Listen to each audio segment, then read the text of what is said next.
Shalom, saudaraku yang dikasihi Tuhan kita Yesus Kristus. Renungan kita kali ini terambil dari Amsal pasal 18 ayat 21.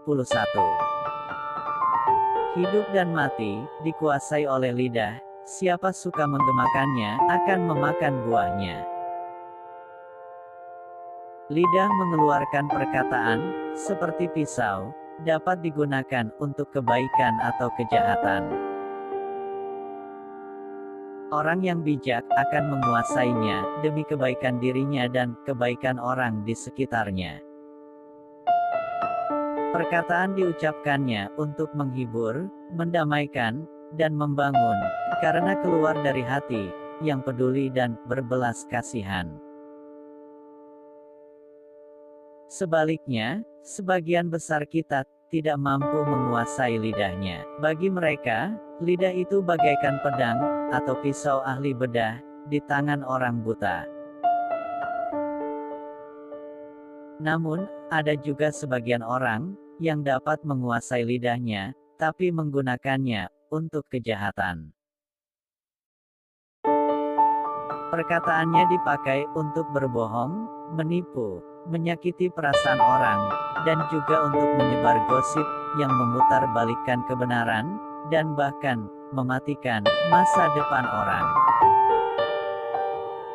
Yang paling menyedihkan dan menakutkan adalah berjumpa dengan orang yang menikmati penggunaan lidahnya untuk menyayat korbannya secara sadis. Bagaimana jika orang tersebut adalah seorang teman, dan korbannya, kekasih kita?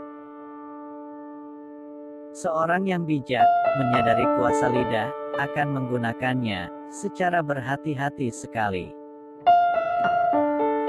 Yakobus pasal 3 ayat 8, mengungkapkan betapa sulitnya kita menjinakkan lidah kita.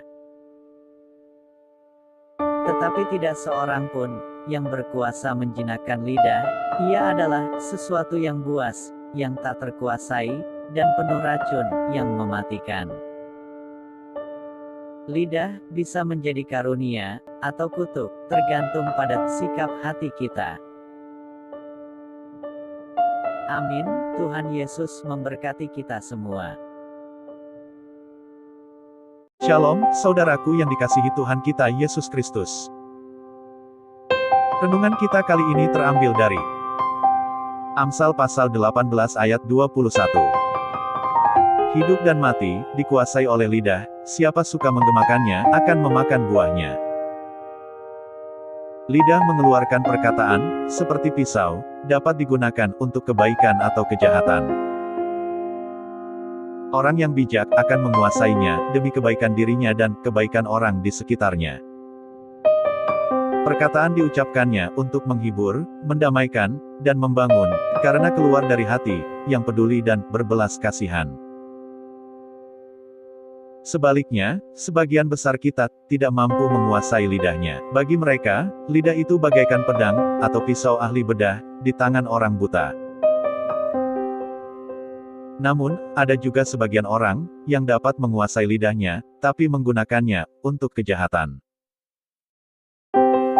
Perkataannya dipakai untuk berbohong, menipu, menyakiti perasaan orang, dan juga untuk menyebar gosip yang memutarbalikkan kebenaran, dan bahkan mematikan masa depan orang. Yang paling menyedihkan dan menakutkan adalah berjumpa dengan orang yang menikmati penggunaan lidahnya untuk menyayat korbannya secara sadis. Bagaimana jika orang tersebut adalah seorang teman, dan korbannya kekasih kita? Seorang yang bijak, menyadari kuasa lidah, akan menggunakannya secara berhati-hati sekali. Yakobus pasal 3 ayat 8, mengungkapkan betapa sulitnya kita menjinakkan lidah kita. Tetapi tidak seorang pun yang berkuasa menjinakkan lidah. Ia adalah sesuatu yang buas, yang tak terkuasai, dan penuh racun yang mematikan.